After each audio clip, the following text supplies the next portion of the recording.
ये वीडियो बहुत ही ज़्यादा खास है क्योंकि इसमें मैं आपको बताऊंगा है क्या रिश्ता था स्वामी विवेकानंद के गुरु श्री राम कृष्ण परमहंस के और शिरडी साईं बाबा के। क्योंकि इन दोनों का समय काल जो था वो लगभग सेम था, एक ही समय की बात है। और इसमें मैं आपको दो इतनी सुंदर कहानी बताने वाला हूँ कि आपको देख के बहुत ही जब ये मैंने कहानी पहली बार सुनी थी तो मेरे रोंगटे खड़े हो गए थे।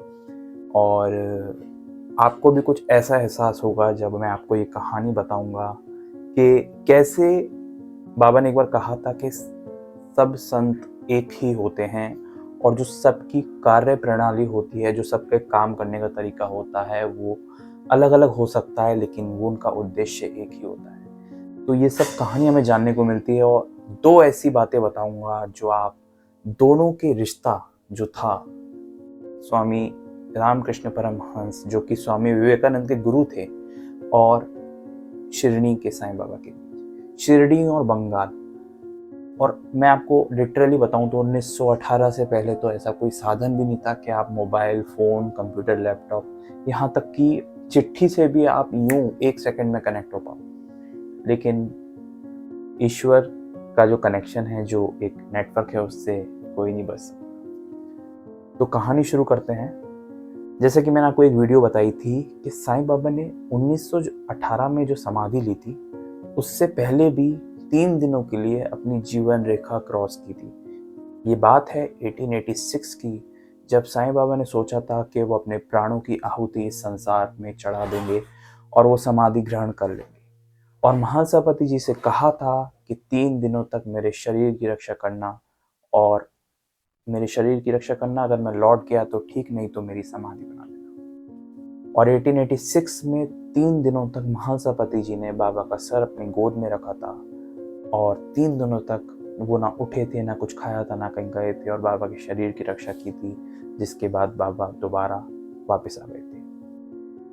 अब मैं आपको कनेक्शन बताता हूँ, क्या कनेक्शन था रामकृष्ण परमहंस और बाबा के बीच। जब 1886 में समाधि ली थी बाबा ने, या फिर समाधि का प्रयास किया था, उसके बाद 1886 में जब बाबा उठे, उसके बाद लोगों ने कहा कि आप कहाँ गए थे। तो अब आप बाबा का रिप्लाई सुनिएगा।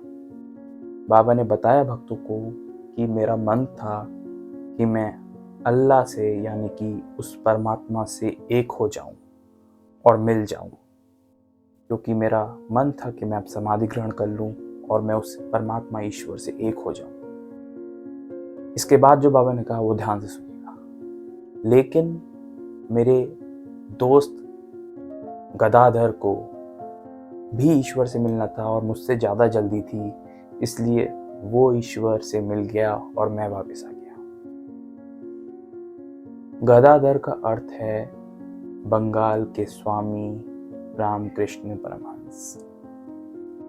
और इसके बाद जो मैं आपको बात बताने वाला हूँ वो और ख़ास है, क्योंकि 1886 में जिस रात बाबा महासमाधि जो बाबा लेने वाले थे उससे लौटे थे और उठ बैठे थे, उसी रात उसी समय स्वामी रामकृष्ण परमहंस ने समाधि ग्रहण की थी।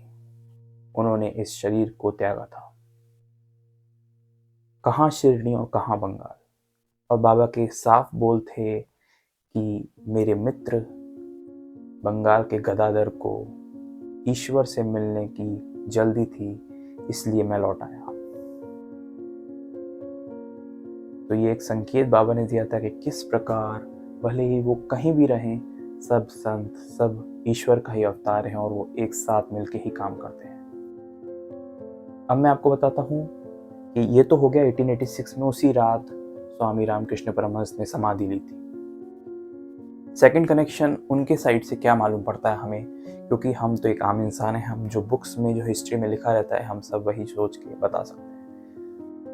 वो ये था कि स्वामी रामकृष्ण परमहंस जो थे वो हमेशा एक गीत गाया करते थे, और वो बंगाली में गाते थे, लेकिन उस गीत के अर्थ ये थे कि एक फकीर आया है, एक संत फकीर आया है, ऐसा जिसे मुस्लिम पीर समझ के पूजा करते हैं और हिंदू भगवान समझ कर पूजते हैं। ये उनके डायरेक्शन था, ये उनके वर्ड्स थे, ये उनका गीत था, ये उनका संबोधन था शिरडी के साईं बाबा के लिए, क्योंकि शिरडी के साईं बाबा ही ऐसे थे जिन्हें जो मोमडन्स भी पूजा करते थे और जो हिंदू थे वो भी पूजा करते थे। तो ये कनेक्शन जो हमें जानने को मिलता है आज की बुक से, ये बहुत थोड़ा है, लेकिन जो उस समय के लोग रहे होंगे उन्हें बहुत कुछ चीज़ें जानने को मिली होगी।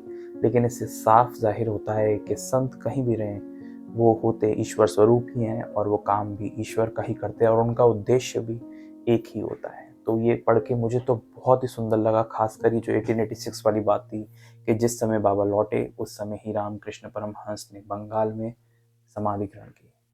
इसी तरह अगर आप साईं बाबा से जुड़ी हुई असली कहानियाँ जानना चाहते हैं, असली हिस्ट्री जानना चाहते हैं, तो आप इस पेज को फॉलो कर सकते हैं या फिर इस चैनल को सब्सक्राइब कर सकते हैं। इसी के साथ मैं हर दिन एक नई स्टोरी आपके लिए लाता रहूँगा। जय साईं राम।